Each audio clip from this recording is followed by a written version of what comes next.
So throughout my lifetime of owning pretty much majority of iPhones that have ever came out, mostly because of this YouTube channel, whatever, I've kind of came to find that there were some very interesting things within the whole entire iPhone lifecycle that in and of itself isn't crazy, but maybe there are some iPhones that I'm not the most fond of. And starting off, probably the first iPhone that I kind of looked at that maybe it wasn't the best iPhone that I ever bought was probably the iPhone XS Max. This iPhone at first at launch was actually pretty decent. It was the first time Apple brought back a bigger iPhone, at least from the Plus, phone. It was a new Max version we haven't seen in ever. But I would say the way it's aged, not necessarily the best. The battery size has been pretty low, and the 11 Pro Max was a much better iPhone, so that made a lot more sense for people to buy than even something like the iPhone XS Max. Although it's not the worst iPhone of all time, that is probably the iPhone that I look at, and I'm just genuinely probably the most confused at, and I definitely would probably say that's the iPhone that probably hasn't held up the best, at least for the last couple of years, to be honest. Now, another iPhone I would probably throw in here is probably the iPhone, I'm going to say it, I think the iPhone 12. I think the iPhone 12 or the iPhone 12 Pro would probably be classified, at least for recent times on iPhone supported with software, probably some of the worst iPhones I ever bought. I like the iPhone 12, I still use my iPhone 12 a lot, but I genuinely don't think that's the first iPhone I would recommend people to buy anymore, even though Apple's still selling it. It's one of the cheaper iPhones Apple sells. I don't know. I just don't really think that's the first iPhone I would recommend people to buy,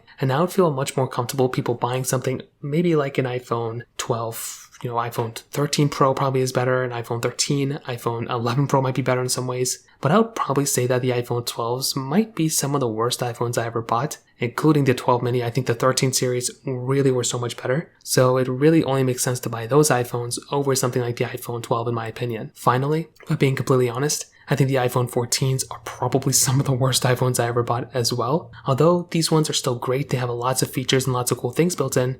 For one, I'm just not really the biggest fan of the iPhone 14. I think the 14 and 14 Plus are very, very strange iPhones, and I think Apple could have done a way better job with those devices. Again, it's not the end of the world. I think they did good with what they had, but I don't really think it made a lot of sense for them to make those types of devices, especially when they were already pretty much doing a great job with things like, the iPhone 13. That was such a good phone. I don't know why they kept the same chipset as the previous devices.